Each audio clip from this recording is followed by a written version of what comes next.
júri que acumula as questões atinentes aí, né, a formação dos conselhos de justiça militar, que hoje nós vamos aprofundar um pouco mais esse estudo que nós vimos também na terça-feira.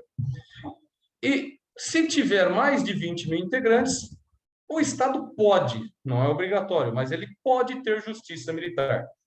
No caso de São Paulo, a Justiça Militar, ela tem um Tribunal de Justiça Militar, que julga as questões em segunda instância, e nós temos as auditorias militares, que julgam os fatos em primeira instância.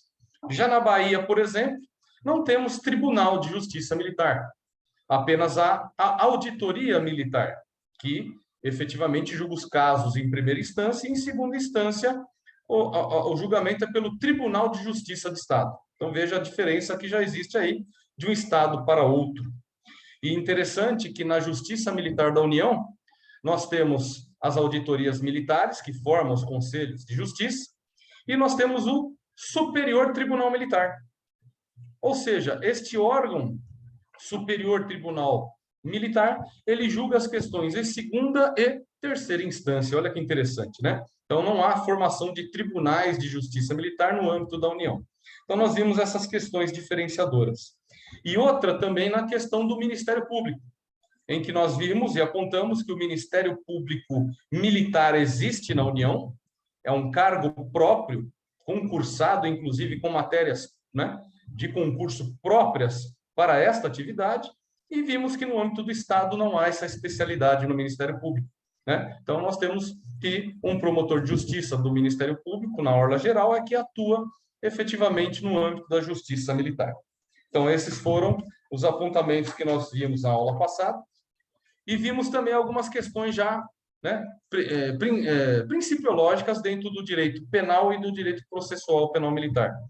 Nós vimos algumas questões próprias do direito penal militar, que as suas diferenciações gerais em relação ao direito penal comum, e que o Código de Processo Penal Militar, inclusive, detém institutos, né, que só existem no âmbito militar, como a possibilidade, inclusive, de realização de prisão de um militar por crime propriamente militar, sem estar ele em flagrante ou haver ordem judicial. Então, hoje a gente, né, vamos trabalhar com algumas questões próprias aí, né, dentro do direito processual penal militar, já especificando, né, a miúde a fase de polícia judiciária e a fase processual.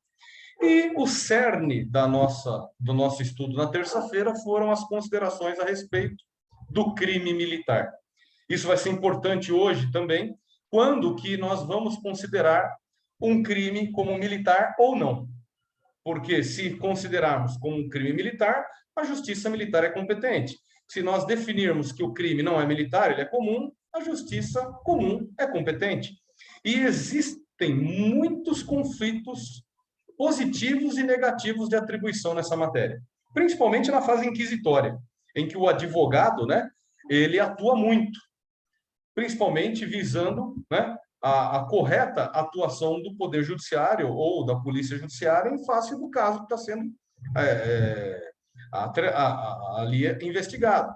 Houve um caso há muitos anos atrás de um sargento da Polícia Militar que, realizando um curso no interior de um quartel das Forças Armadas, ele realizou um disparo acidental e acertou um capitão do Exército no quartel da Aeronáutica. Foram instaurados inquéritos policiais na Polícia Judiciária Militar do Estado, no âmbito da Polícia Militar. Foi instaurado inquérito policial militar na Polícia Judiciária Militar do âmbito da União, pelo quartel da Aeronáutica, e foi instaurado inquérito policial civil para apuração deste delito, que determinou uma lesão corporal culposa. Olha só. Então, em face de um determinado fato, foram instaurados 3 inquéritos policiais. E acabou gerando 3 processos. Olha que descabido. Então, eu posso ter 3 processos criminais em face de um mesmo fato? Não. E aí o advogado vai, dentro dessa situação, apontar que circunstância ali ocorreu. Se foi um crime comum, se foi um crime militar, e se foi militar, se foi no âmbito da União do Estado. E aí nós vamos ter a incompetência de 2 desses órgãos, apenas um vai ser competente, né? Então, isso nós vamos ver mais a miúde hoje, também sobre os aspectos processuais, né? De como figura a formação dos conselhos. E se fosse um civil na esfera federal, juntamente cometendo com um crime militar com um militar do Estado de São Paulo, como é que fica? Nós já citamos, por exemplo, uma situação de um policial militar se cometer um crime com um civil, que há desmembramento de processos. Por quê? Porque a Justiça Militar do Estado não tem competência para julgar o civil. Então, o militar vai ser julgado pela Justiça Militar Estadual e o civil pela Justiça Comum. E se fosse um caso, por exemplo, nesse curso, e havia, né, de um policial civil juntamente com um policial militar, praticarem um ato que acaba dentro de um quartel das Forças Armadas, lesionando, né, um militar federal. Olha só a complexidade do caso. Hoje nós temos, por exemplo, a Força Nacional, que militares dos estados vão compor esta Força Nacional de apoio à segurança pública em outros estados. E se lá ele tem uma ocorrência policial e determina uma lesão corporal, por exemplo, no indivíduo, qual a justiça competente para julgá-lo? Nós vamos ver que não é a Justiça Militar da União, porque ele não foi convocado pelas Forças Armadas. E aí, qual Estado será competente para julgá-lo? Então, essa questão de competência ela é muito importante. E como nós falamos, a consideração do crime ser militar ou não, e essa competência da Justiça Militar é o principal foco de atuação do advogado, né? Porque muitas vezes há 3 inquéritos, 3 processos ou a realização de uma prisão em flagrante por autoridade incompetente em face de um militar ou de um civil e assim por diante, né? Então é isso que nós vamos ter muita preocupação no nosso dia de hoje, né? Então, só para darmos início ao nosso estudo propriamente, né, dito da matéria, hoje nós vamos dar início ao estudo da parte penal militar. Então, nós vamos trabalhar com as questões, né, mais aprofundadas de direito penal militar. Depois, nós vamos passar para processo penal militar e depois para as questões de direito administrativo. E aí nós temos uma gama muito grande de estudo nessa área, porque a maior parte dos advogados eles sofrem muito na atuação, né, com os processos administrativos. E aí nós vamos fazer, inclusive, um panorama geral a respeito desse direito disciplinar. Mas vamos lá. Primeiramente, no tocante à questão do direito penal militar, no estudo do Código Penal Militar, nós vimos e citamos a respeito do crime ser propriamente ou impropriamente militar e a sua relevância dentro do sistema constitucional, né? Nós vimos que um crime propriamente militar ele está atrelado ao conceito de ser um crime próprio. Crime próprio é aquele que exige uma qualidade especial do agente, ser militar. Então, aquele que não é militar, ele não comete determinados crimes, como a deserção, abandono de posto, embriaguez em serviço, como nós vamos comentar alguns exemplos mais a miúde depois.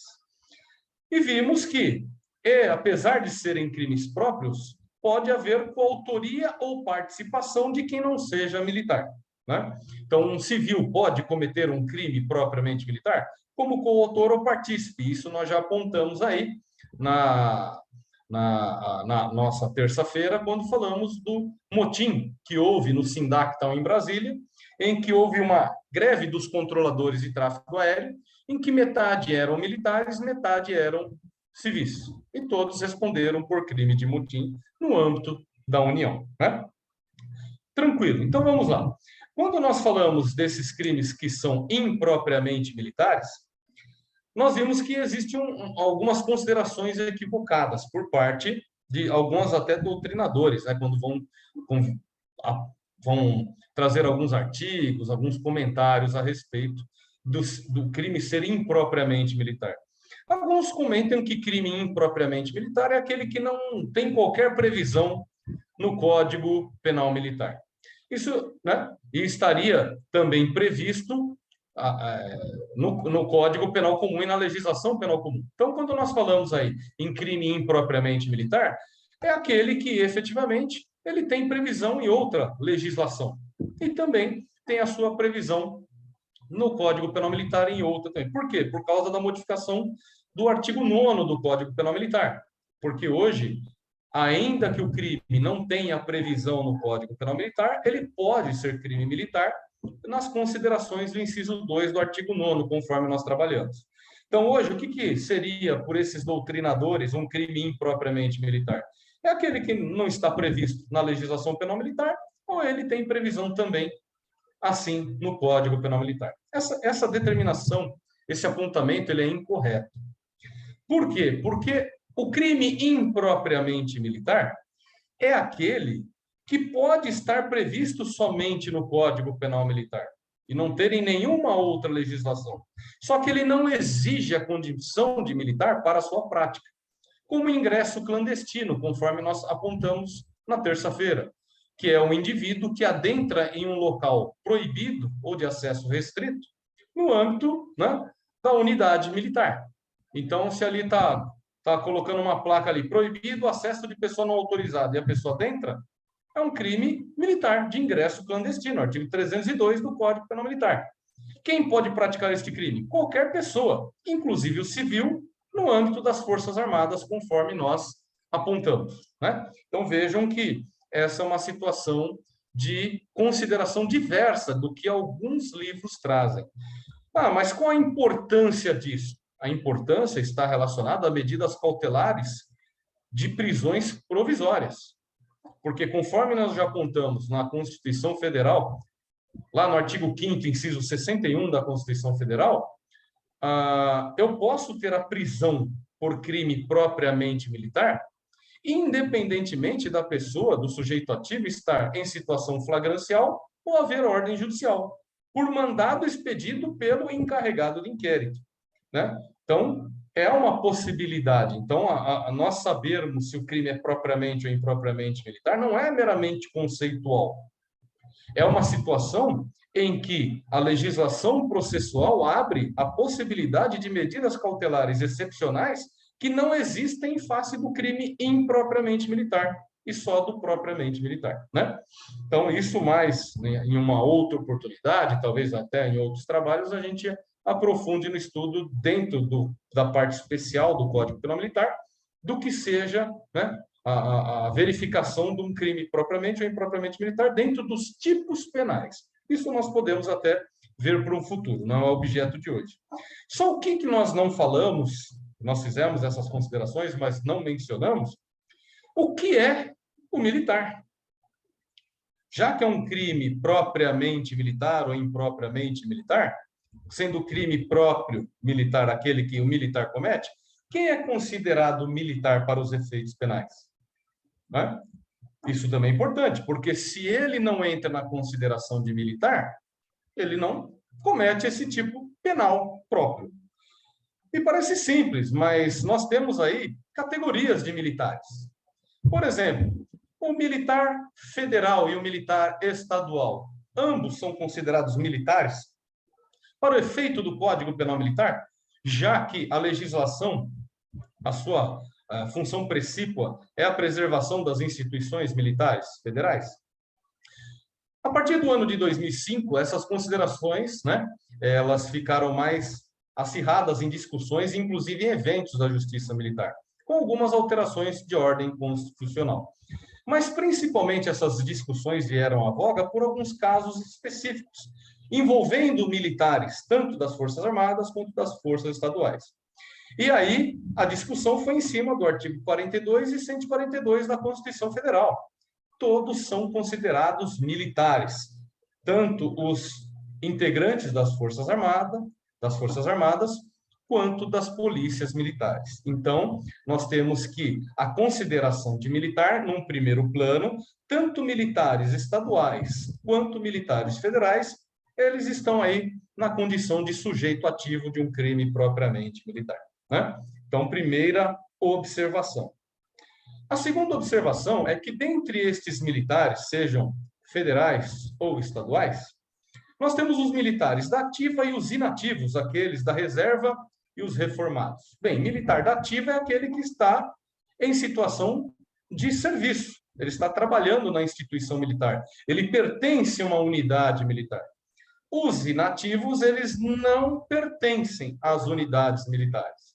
E aí nós temos os militares da reserva e os reformados. Os militares da reserva são aqueles que podem ser revertidos ao serviço ativo, podem ser convocados pelas Forças Armadas, inclusive, né, ou pela instituição militar estadual, para exercer uma função em atividade novamente. E os reformados já não têm essa possibilidade. Então, dentro da legislação da União e dentro da legislação de cada estado, nós temos, né, a lei de inatividade dos militares. E aí vem a pergunta: esses militares que são inativos, eles são considerados militares para os efeitos penais militares? O artigo 22 do Código Penal Militar, ele traz o conceito de militar abrangendo as considerações constitucionais do artigo 42 e 142 da Constituição Federal. Então, isso ele vai falar que militar é aquele que integra uma instituição militar. Então, para os efeitos de ser sujeito ativo de um crime, militar é aquele que integra uma instituição militar. Então, o militar inativo, ou militar da reserva ou reformado, não entra na consideração, não entra no conceito de militar para os efeitos penais militares como sujeito ativo. Então, o militar, que é aquele que é inativo, não comete determinados delitos propriamente militares, a não ser como coautor ou partícipe. Então, primeira observação importante, que há alguns erros nas instituições militares quando há a instauração de um inquérito, até de uma prisão em flagrante de um militar inativo, por uma situação diversa aí, em que ele, né, se dirige a uma organização militar e pratica um determinado delito. Então, ele não vai cometer, por exemplo, desacato a superior, desrespeito a superior. Então, se o militar inativo, sargento, ele vai a um quartel e ofende, por exemplo, um major, ele comete este crime militar de desacato a superior, crime propriamente militar? Não. Ele comete um crime impropriamente militar, de desacato a militar em serviço. Como um civil, responde assim nas Forças Armadas. Então, vejam que se houve um inquérito para apurar esse delito, depois houve um oferecimento de denúncia em face do desacato a superior, que é comum acontecer isso nas instituições militares. O advogado, ele simplesmente, né, verificando essa irregularidade, ele vai fazer todo o seu trabalho de defesa em cima disso. Por quê? Pelo simples conceito de militar, ao qual este inativo não pertence. Né? Então, é uma situação muito interessante, porque apesar de aparentar ser simples, não é. E, por exemplo, o militar que está sendo processado na Justiça Militar e ele é inativado ou ele, como nós temos, né, a exoneração das Forças Armadas ou da Força Estadual, e ele passa a ser civil. Não muda nada. Ele praticou o fato como militar e continua sendo processado, tanto no âmbito da Justiça Militar Federal, quanto no âmbito da Justiça Militar Estadual. Então, essas primeiras considerações a respeito do que é um militar para, né, a questão do direito penal militar. Então, quando nós falamos em direito penal militar, outra coisa que é interessante é a questão do sujeito passivo, né, da vítima. O militar, sendo sujeito passivo, militar inativo, ele permanece com as suas prerrogativas? Ele é considerado militar para os efeitos penais quando ele é vítima? Nós já vimos que o militar inativo, quando ele é autor de crime, ele não é considerado militar para os efeitos penais, porque o conceito de militar é aquele que integra uma instituição militar. Mas ele, como vítima, ele pode ser vítima, por exemplo, de uma violência contra superior? Então, vamos supor que ele é um major da reserva, foi agredido por um militar da ativa, que o conhecia, tinha desavenças, sendo este militar da ativa um cabo. Ele foi vítima, né, de violência contra o superior? Sim. Então, olha que questão interessante dentro do direito militar. Para os fins de consideração de militar, como sujeito ativo de crime, ele não detém as suas prerrogativas de militar. Então, ele é equiparado a civil para os efeitos penais militares. Só comete crime impropriamente militar. Só que, como vítima, ele pode ser sujeito passivo de crime propriamente militar. Né? Então, isso vem da parte geral do Código Penal Militar, né? Da sua estruturação. Então, isso fica como menção aí para a gente entender essas dificuldades, né, para o advogado, principalmente, de chegar a estas conclusões. Principalmente porque, dentro das leis que regem as instituições militares, nós temos outras considerações importantes. Por exemplo, né, eu tenho militares que são inativos, que se eles exercem uma atividade como professor numa unidade militar, enquanto estiverem exercendo a função de professor, ficam considerados como militar da ativa. Então, vejam que aí, dentro de cada instituição, essas questões de ser considerado militar da ativa e inativa são importantes, né? Porque dependendo da hipótese, nem crime militar vai ser considerado, vai ter que apresentar num distrito policial se o militar ele é inativo. Então, só para a gente ver essas questões de ordem pragmáticas e polêmicas dentro do direito penal militar. E outra questão que nós vimos, né, é a questão do civil. Nós já vimos que o civil ele só comete crime militar no âmbito da União, no âmbito dos estados não. Então, se um civil, e isso por considerações a respeito, né, da competência da Justiça Militar Estadual. Então, se nós temos lá que a competência da Justiça Militar dos Estados é julgar os crimes militares definidos em lei, praticados por militares estaduais, o civil e o militar da União não comete crime militar no âmbito do Estado. Isso nós já apontamos. Agora, o civil responde pelo quê? Atualmente, se aquele fato que ele pratica tem previsão na lei penal comum, ele vai ser processado numa vara criminal comum por aquele delito dentro da lei penal comum. Então, por exemplo, se ele, por exemplo, invade uma unidade militar, ele adentra sem atentar, né, para as ordens da sentinela do quartel. Se é um militar, tem o crime de opor-se às ordens do sentinela. E o civil, na esfera federal, responde por este opor-se às ordens de sentinela. E na esfera dos estados, das polícias militares, vai responder por desobediência ou resistência como crime comum. Isso é o que tem hoje.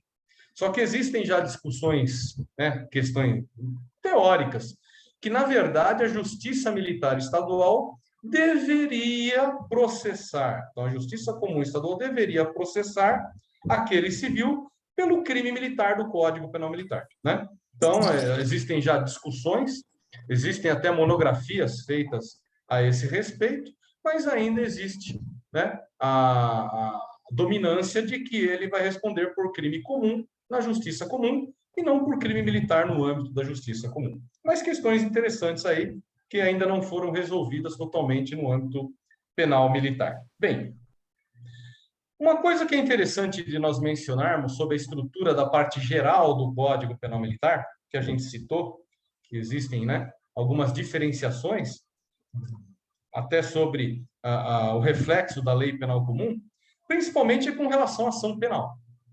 A ação penal, dentro do direito penal comum, ela é ação penal pública, condicionada ou incondicionada, condicionada à representação do ofendido ou à requisição, né, do ministro da Justiça, em alguns casos, e eu tenho a ação penal privada. Quando nós estamos falando em direito penal militar, muitos cometem um determinado erro, falando que a ação penal é sempre pública incondicionada no direito penal militar. Não, isso não é uma verdade. Nós temos crimes no Código Penal Militar, por exemplo, crimes que atentam contra a soberania nacional, né?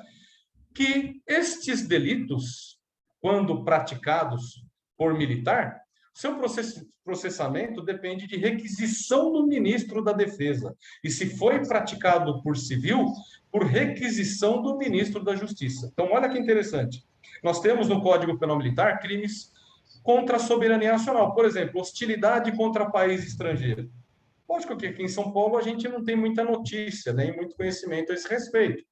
Mas nas regiões de fronteira com outros países, né? Como aconteceu muito na região norte do país, fronteira com a Venezuela, fronteira com a Bolívia e tudo mais, nós temos aí situações complexas. Por quê? Nós temos aí a possibilidade de um militar federal, né, na região de fronteira praticar um ato contra um militar de outro país.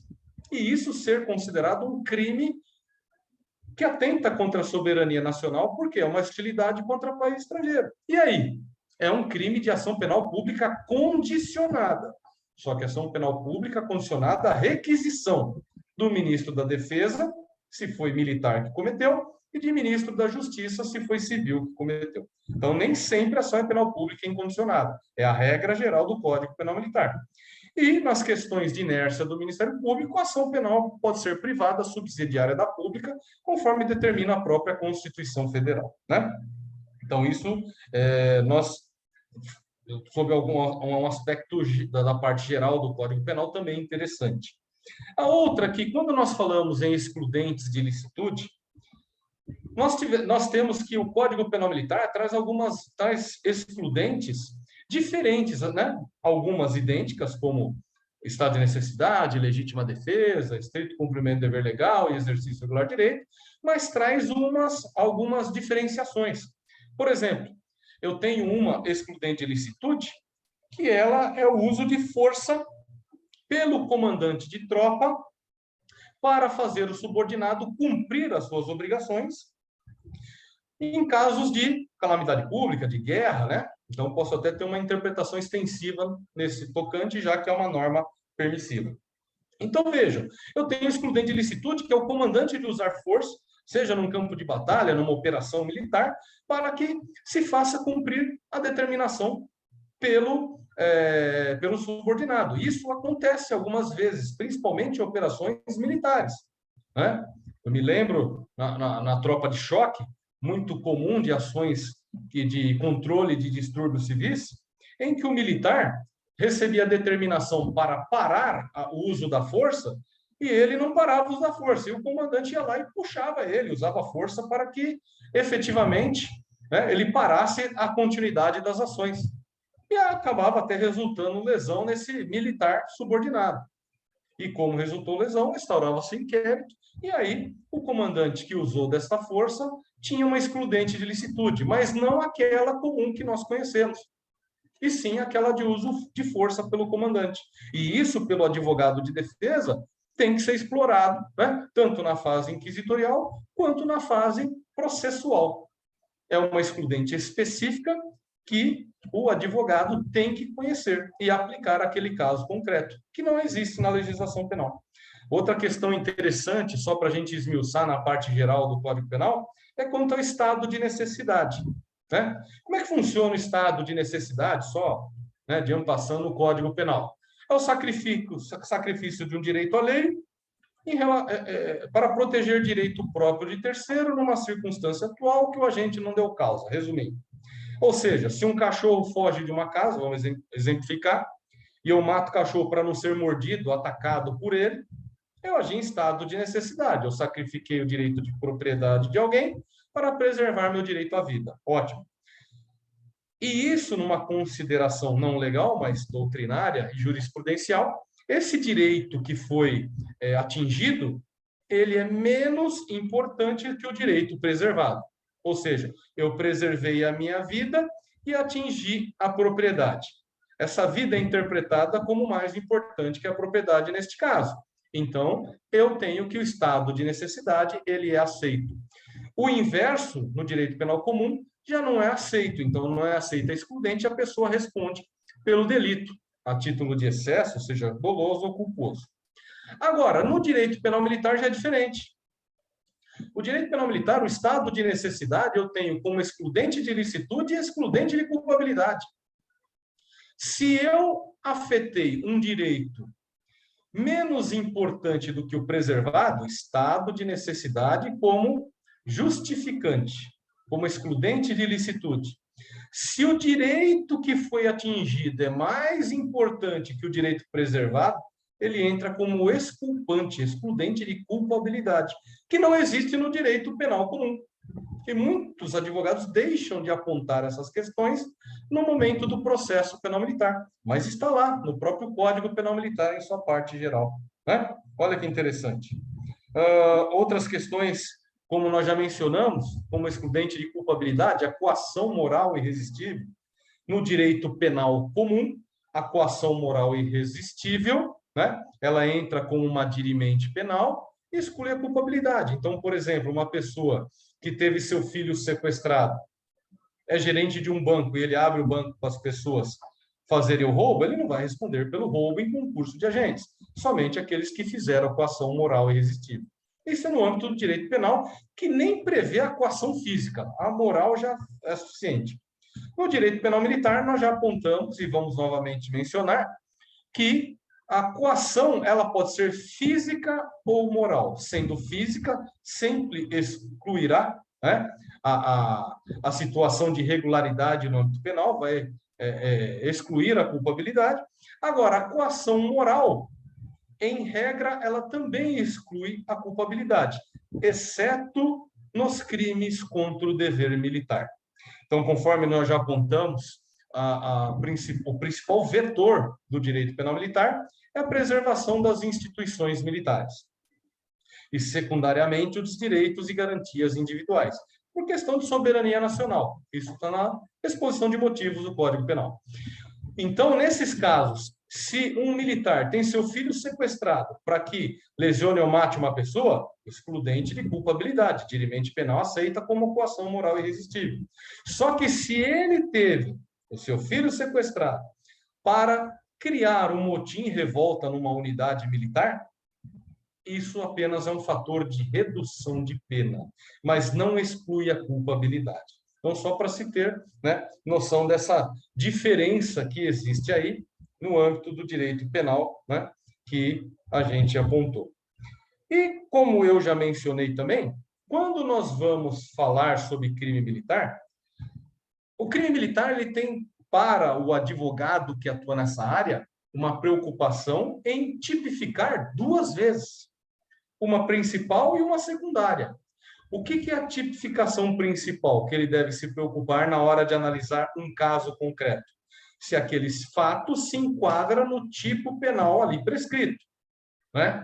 Então, abandono de posto, verificar se o que é posto, local de serviço, se aquele fato se enquadra realmente na subsunção do tipo penal. Mas não é só isso. Tem que se preocupar com o artigo 9º do Código Penal Militar, fazer uma tipicidade secundária. Por que secundária? Porque nós já vimos que para o crime militar, ele tem que ter aquela conduta também tipificada nos crimes militares em tempo de paz, assim considerados no artigo 9º. Então, vejam que quando nós estamos falando da atuação do advogado, tanto na fase inquisitorial quanto na fase processual, principalmente quando ele quer atacar a tipificação, falar que o fato é atípico, ele não se preocupa somente com a questão da tipificação do tipo penal, mas também com aquela vinculante do artigo 9º do Código Penal Militar. Então, é a outra observação que nós fazemos aí dentro dos aspectos gerais do Código Penal Militar. Agora, da parte especial, quando nós falamos em tipos penais, nós já mencionamos que há uma divisão do Código Penal Militar. São 2 livros. Tem crimes militares em tempo de paz e crimes militares em tempo de guerra, que, enquanto não for decretado estado de sítio, por tempo de guerra, não tem sua aplicabilidade. Então, isso não vai ser uma preocupação nossa e nem é uma atuação hoje, odierna, dentro do direito para os advogados. Mas quando nós falamos dos crimes militares em tempo de paz, o advogado que atua na legislação penal militar, ele tem uma gama de delitos que ele não tem outra legislação. Então, ele precisa, pelo menos, né, verificar na parte especial esses tipos penais e conseguir entendê-los e interpretá-los em face de um caso concreto. Por exemplo, um militar que passa um cheque sem fundo para um outro militar, né, nem usa tanto cheque hoje, mas ainda existe a possibilidade. Isso é um crime militar. Veja, é um crime específico. da legislação penal militar. Ele não vai entrar como forma de estelionato da lei penal comum. Nós temos delitos, por exemplo, como a pederastia, como é uma situação de prática de ato homossexual ou não em local sob administração militar. E esse crime cria um problema. Ele é um crime propriamente militar. E por que cria o problema? Não pelas considerações que muitas vezes são faladas, né? Que é um crime que está relacionado à homofobia. Não, nada disso, até porque é um crime que se relaciona a ato homossexual ou não em local sob administração militar. Mas como crime militar, é a coautoria daquele que não é militar, por exemplo, né? Por exemplo, um militar, no seu turno de serviço, ou não, mas dentro do quartel, pratica relações sexuais com uma outra pessoa sendo civil. Esta outra pessoa, dependendo da esfera em que nós temos a consideração, se é federal ou estadual, cria um grande problema. Por quê? Se é no âmbito das Forças Armadas, esta pessoa que é civil responderá por este crime propriamente militar na condição de coautoria. Então, vai ser ouvida numa condição. Vai ser ouvida como o quê? Como interrogado. Se é no âmbito estadual, e já vimos que o civil não comete crime militar no âmbito estadual, que crime ela cometeu ali? Nenhum. Ela vai ser ouvida na condição de testemunha. Ela vai ser testemunha daquele fato. Olha só. Então, vejam que essa questão que envolve essas considerações sobre civil e militar, elas modificam em alto grau. Por quê? Por causa da competência da justiça militar. E existem casos no âmbito das instituições militares? Sim. E se o civil foi indiciado no inquérito da polícia militar? Habeas corpus. Por quê? Porque ele não está sujeito à legislação penal militar. Se é no âmbito da União, não adianta o advogado entrar fazer impetração do habeas corpus. Por quê? Porque lá o civil está sujeito à legislação penal militar. Então, modifica completamente as considerações. E até o procedimento de polícia judiciária. No âmbito da União, vai ser ouvido como interrogado, tem todas as garantias institucionais, inclusive de permanecer calado. E aí, já na esfera estadual, vai ser ouvido como testemunha, compromissado em dizer a verdade, sob pena de falso testemunho. Olha aqui, que interessante. Só para se ter uma ideia, a própria corrupção no direito penal militar é diferente do direito penal comum. Corrupção, por exemplo, no direito penal comum, eu tenho lá a ativa e a passiva. A corrupção ativa é do particular que oferece ou promete uma vantagem indevida. A corrupção passiva é do funcionário público, que ele aceita, recebe, né, ou solicita a vantagem indevida. Bom, isso tranquilo, sem problema nenhum. No direito penal militar é completamente diferente, né? Por exemplo, no direito penal comum, se o funcionário público solicita a vantagem indevida e o particular entrega esta vantagem indevida, o particular não responde por crime algum, porque ele não ofereceu nem prometeu. Ele entregou, ele deu a vantagem. Na esfera penal militar, se for na União, é crime, porque o tipo penal da corrupção no Código Penal Militar, a corrupção ativa é o particular que oferece, promete ou dá a vantagem indevida ao agente público. E a corrupção passiva é do militar, né, deste funcionário, desse militar do Estado, que aceita ou recebe a vantagem indevida e não tem a solicitação. Então, olha que interessante. Então, a corrupção do particular à ativa, se for no âmbito das Forças Armadas, se ele entregar a vantagem indevida, ele deu a vantagem que foi efetivamente solicitada, ele vai responder pelo crime de corrupção ativa, o que não existe na legislação penal se for num caso de vantagem dada na esfera estadual ou militar, como um policial militar ou um bombeiro militar. Então, só para a gente entender, né, essa gama de diferenciação na legislação em face de quem é o sujeito ativo, o sujeito passivo e a esfera de atribuição, né? Vamos falar um pouco agora, né, só para também, dentro do nosso programa aqui, são só noções gerais e aspectos do direito militar sobre o processo penal militar. O processo penal militar, como nós citamos na terça-feira, ele se assemelha muito ao procedimento do júri, né? Ele, em regra, está atrelado ao colegiado. Então, quando nós falamos de um crime militar, ele vai ser julgado no âmbito da justiça militar em primeira instância pelos conselhos de justiça.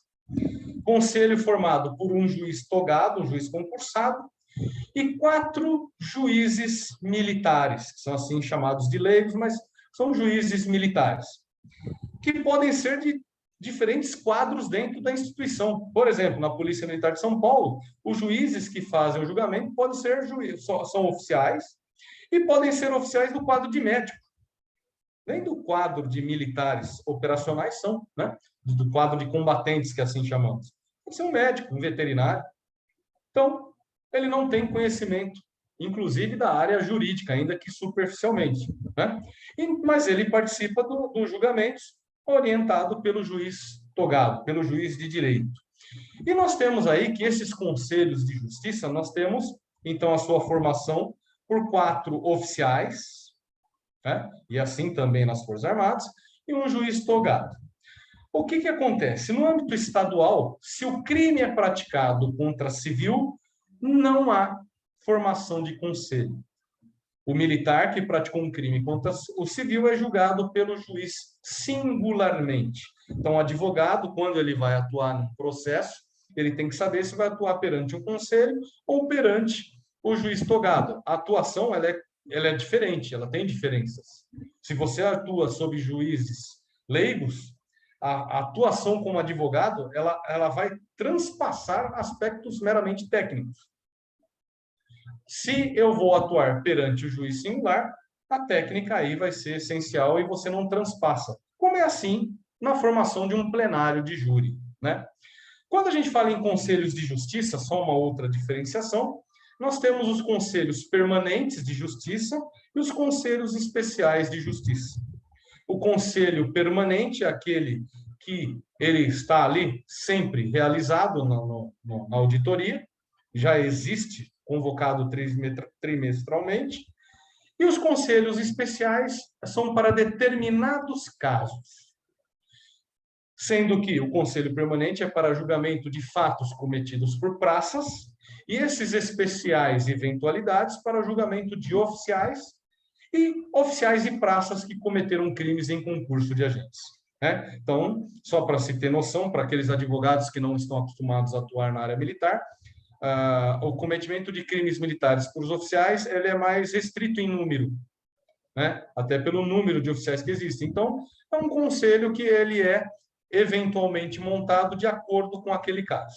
Já os conselhos permanentes, que permanecem por um trimestre, sendo realizados na Justiça Militar, é para o julgamento de praças e o volume de trabalho já é maior, né? Algumas observações, né, que nós temos aí. Essa formação de conselhos, ela já vem na legislação de organização da Justiça Militar.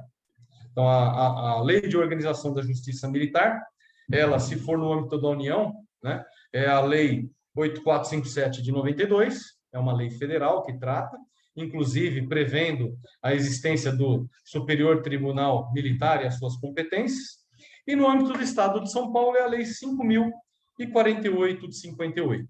E ela vem trazendo as atribuições tanto do Tribunal de Justiça Militar quanto dos Conselhos de Justiça, né? Com as adequações devidas aí à Constituição Federal, quando ela tratou das modificações do Conselho para o juiz singular, quando no trato de crimes praticados contra civis.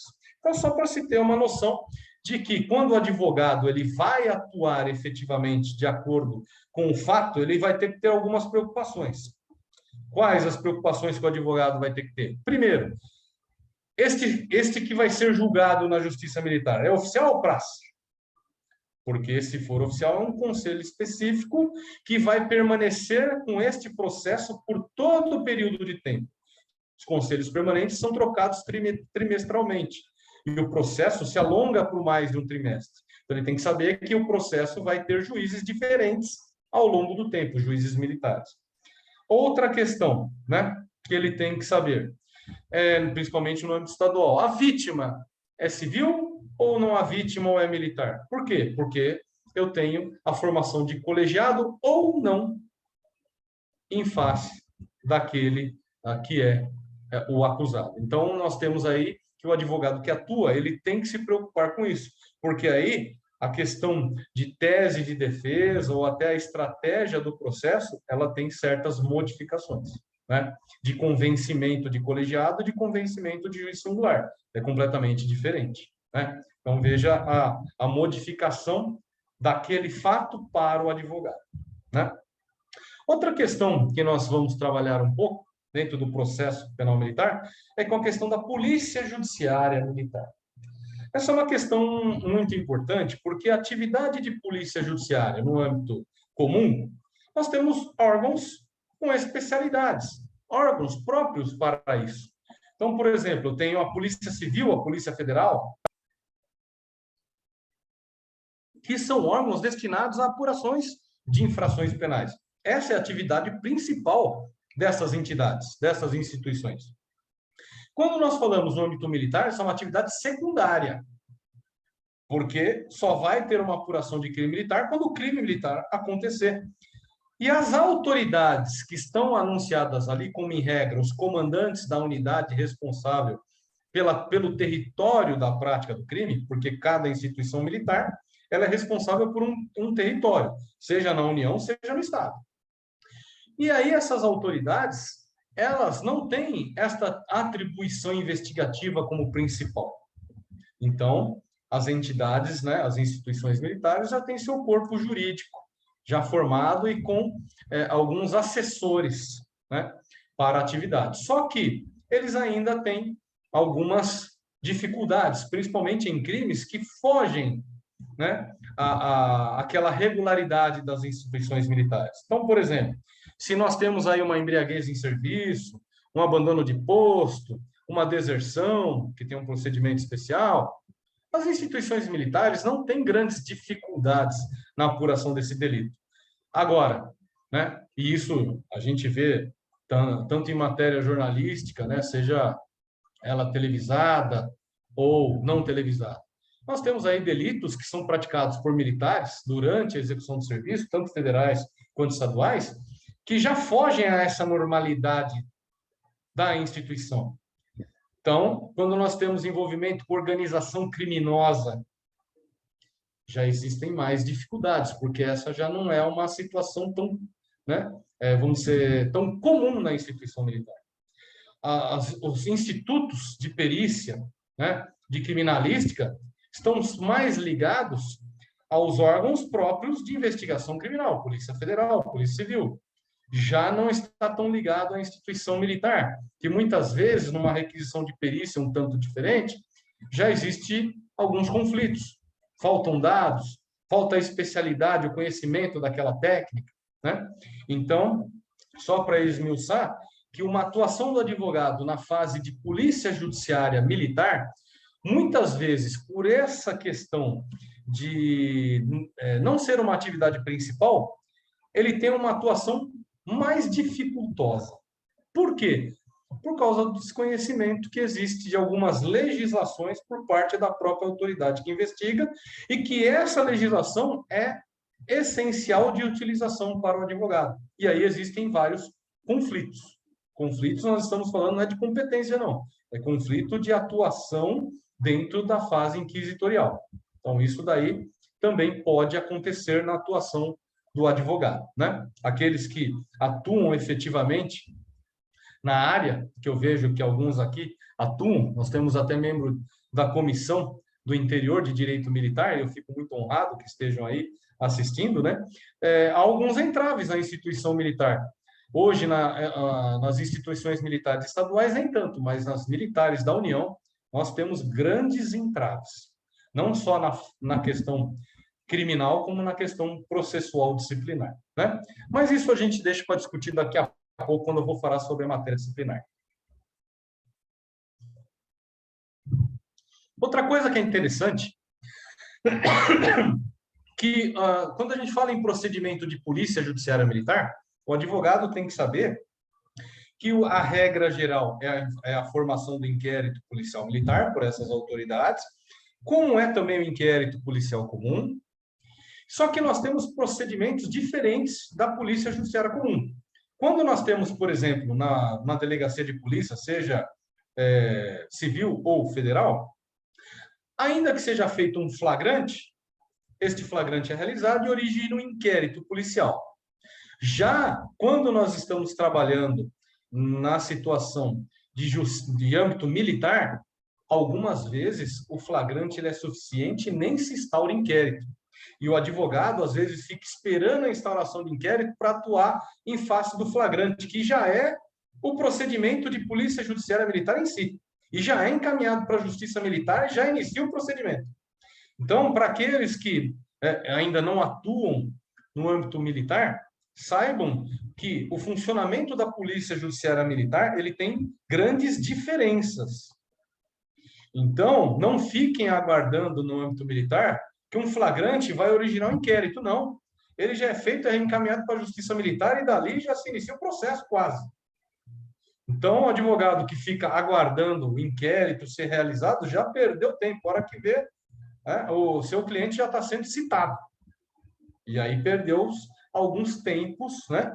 Principalmente quando os delitos precisam de uma complementação de provas, que aí sim deveria originar o inquérito, né? No âmbito da Polícia Judiciária Militar, né?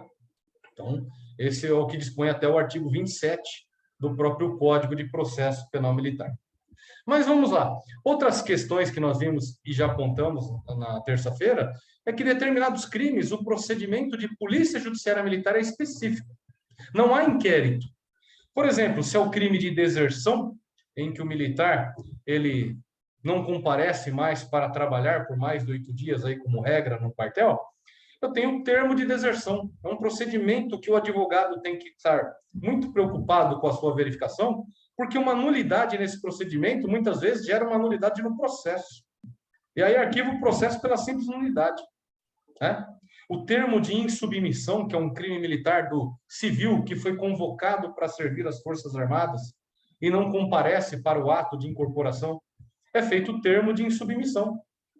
Outra coisa interessante, só para a gente mencionar, o termo de deserção ele é tão exigente quanto a sua tecnicidade no procedimento, que muitas vezes um militar, e ele é considerado um crime permanente de deserção, né? Então, a flagrância se protege no tempo, só que a flagrância ela exige um determinado ato, que muitas vezes não é feito, não poderia ter sido militar preso e ele foi, que é a publicação do termo de deserção.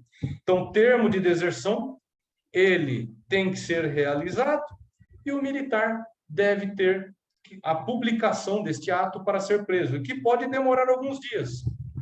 Então, muitas vezes o militar ele ingressou no crime de deserção, mas não tem a possibilidade de ser preso pela falta da publicação do termo de deserção. E ele já foi preso e o advogado não prestou atenção nisso para fazer a impetração do habeas corpus. Olha que interessante, né? Então, isso é o que nós temos aí dentro da Polícia Judiciária Militar. Agora, sobre o aspecto processual, nós já vimos.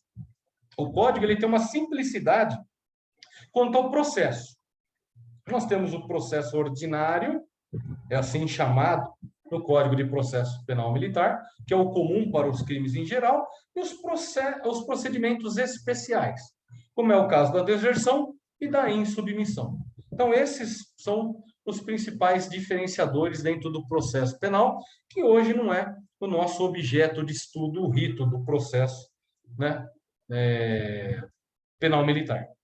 Outra coisa que nós vamos agora mencionar, diferente, já é a questão de ordem disciplinar, a matéria de direito administrativo, que também é uma grande gama de atuação dos advogados na área do direito militar. Então, de forma geral, a gente citou o Código Penal Militar, algumas questões de propriedade deles, processo penal militar, naquilo que tem de diferenciação, e nós temos aí os processos administrativos, que no âmbito da União não são tão usuais assim, mas no âmbito dos estados é a maior gama de processos que existe, né?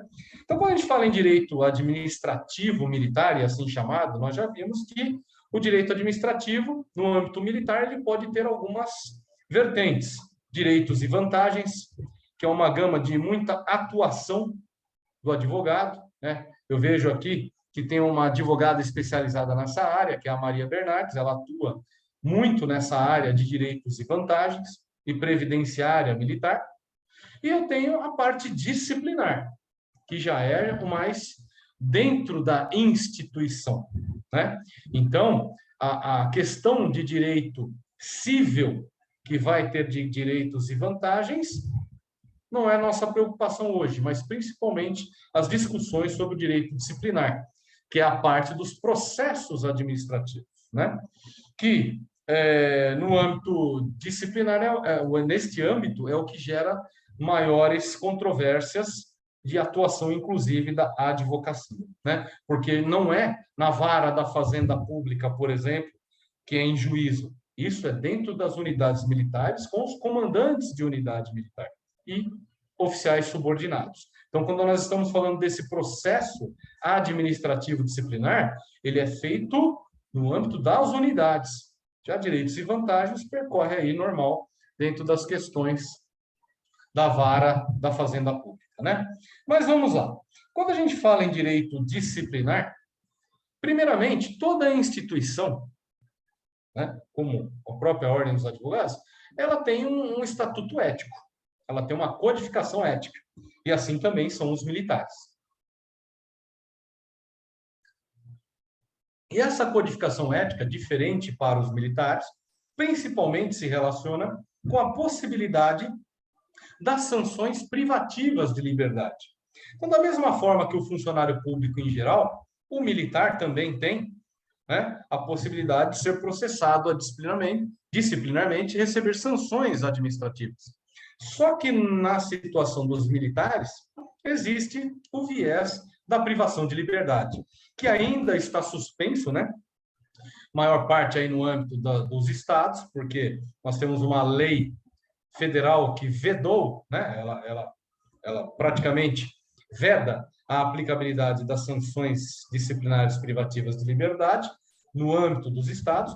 Matéria essa que vem sendo muito discutida, sendo, né, apontado que essa lei, inclusive, ela é inconstitucional, porque houve uma interferência da União nos estados, mas ainda está suspensa aí a sua aplicabilidade, por exemplo, no estado de São Paulo. Mas existe a privação de liberdade, por exemplo, no âmbito da União, e o advogado atua muito com isso, até porque existem medidas cautelares privativas de liberdade na fase inquisitorial administrativa. Olha que interessante, né? Mas vamos lá. Para o advogado, o que é importante que ele saiba na nossa discussão? O principal. Primeiramente, o advogado que vai atuar num órgão militar, ele tem que conhecer o regulamento disciplinar, que é uma lei, é sempre uma lei. Por exemplo, eu tenho a base, que é o Estatuto dos Militares da União, mas em cada força eu tenho uma lei que rege. E essa legislação, no âmbito das instituições, contém normas internas, normas administrativas, que vão traduzir, principalmente, né, a atuação das autoridades no rito determinado pela lei. O advogado tem que conhecer, não tem jeito, né? Então, por exemplo, no âmbito da Polícia Militar do Estado de São Paulo, eu tenho lá o regulamento disciplinar, que é uma lei complementar estadual, e aí vem norma interna, como é o caso das I-16PM, que vem complementando a aplicabilidade desse regulamento, né? Até por disposição da própria dessa lei complementar. Então, vejam que, para o advogado que vai atuar, primeiramente, ele tem que conhecer essa normatização. E, secundariamente, dependendo do fato que está sendo analisado ali, as demais normas internas que regem aquela atividade do caso concreto. Olha que interessante. É aí que está o maior problema dos advogados, né? Por quê? Ele pegar o regulamento disciplinar, que é uma lei complementar, e pegar as instruções processuais da instituição, essa é uma gama principal. Só que é a menor gama de normatização que existe para o advogado ter sucesso nas suas causas. Por quê? Porque quando eu estou falando de um caso concreto, A maior parte dos fatos que os militares são acusados são normas transgressionais em branco. O que é uma norma transgressional em branco? É a mesma análise do que é uma norma penal em branco, né? Uma norma penal em branco é aquela que, para verificar a sua ocorrência, né, em face do fato que está sendo ali analisado, depende de análise de uma outra norma. Por exemplo, um tráfico de drogas, um tráfico, né, que a gente tem no artigo 33 da lei antidrogas. O que acontece? Para que eu avalie se o fato é tráfico de drogas, eu preciso saber se aquilo é droga. E onde que está escrito que aquilo é droga ou não? Em uma outra normatização. Uma norma da Anvisa, né? Que é uma portaria da Anvisa que vai lá apontar o que é droga ou não. Então, primeira coisa. O crime praticado pelo funcionário público vem, né? Por exemplo, uma concussão exigir do funcionário público. Vem lá o próprio Código Penal e fala sobre o conceito de funcionário público no artigo 327. Então, ou seja, para eu verificar se o fato ele é um crime ou não, eu preciso de uma norma reguladora. Em regra, no caso das transgressões disciplinares, eu vou dizer para vocês, quase a totalidade são normas transgressionais em branco. Por quê?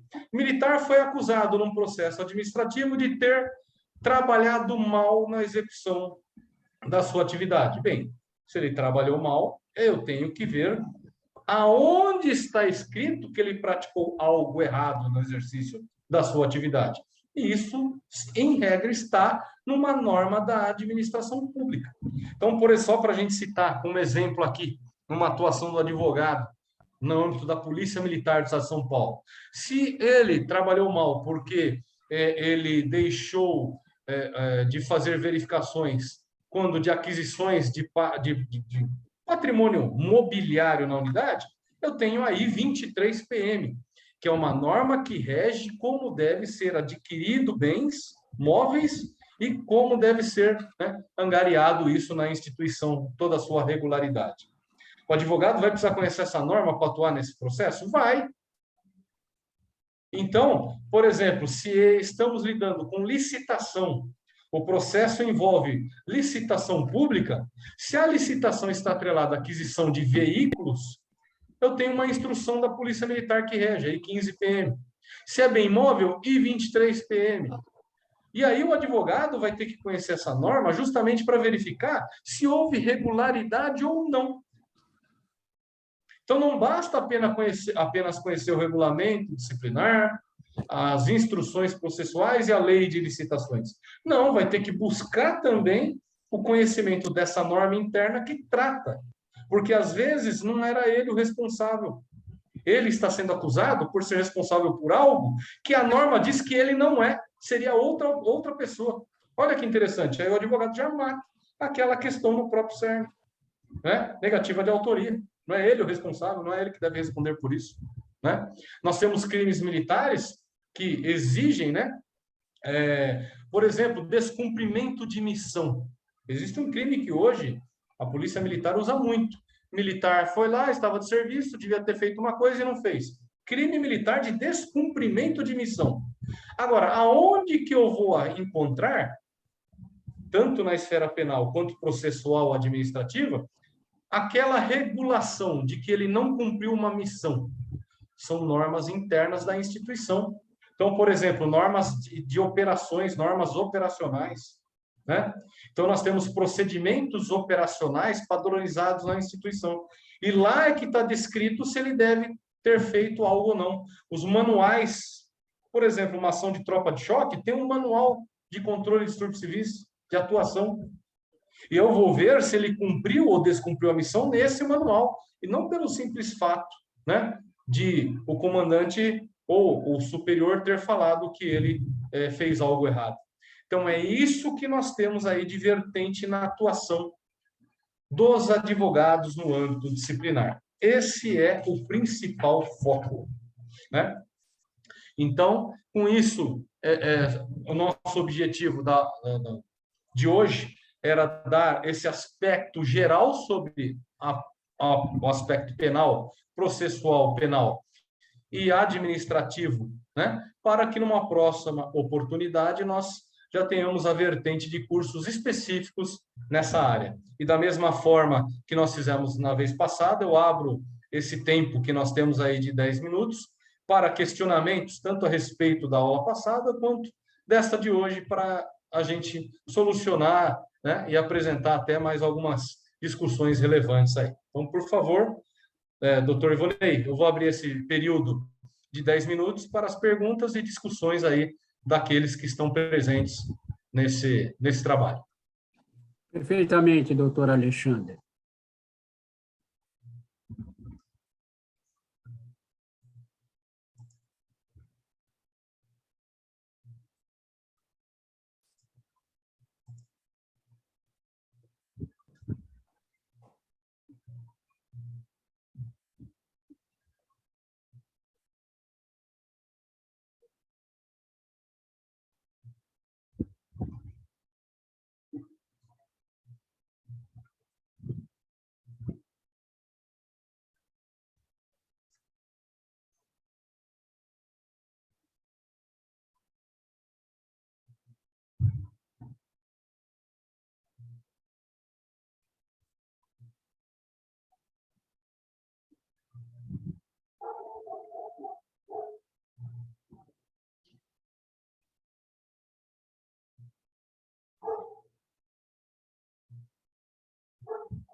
Doutor Ivonei, então, se não tem perguntas, alguns questionamentos,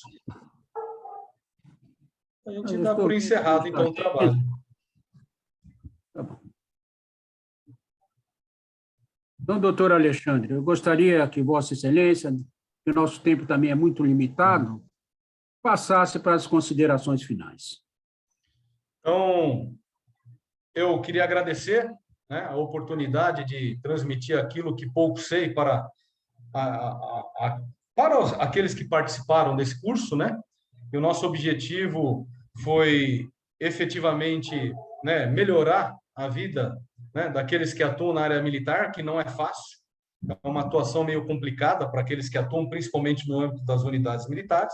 Então, o nosso objetivo foi trazer um aspecto geral, né, principalmente para aqueles que também que estão querendo ingressar nessa área e basicamente também darmos aí assuntos para outros cursos, outros trabalhos que vamos fazer aí, que já estão sendo pensados para o ano que vem. Então, esse foi o objetivo do nosso curso, e aí nós fechamos aí esses trabalhos com esses pontos repassados aí. Agradeço a todos e ao senhor, principalmente, por acompanhar a nossa atividade no dia de hoje. No ensejo, gostaria de agradecer uma vez mais Vossa Excelência, em nome da diretoria.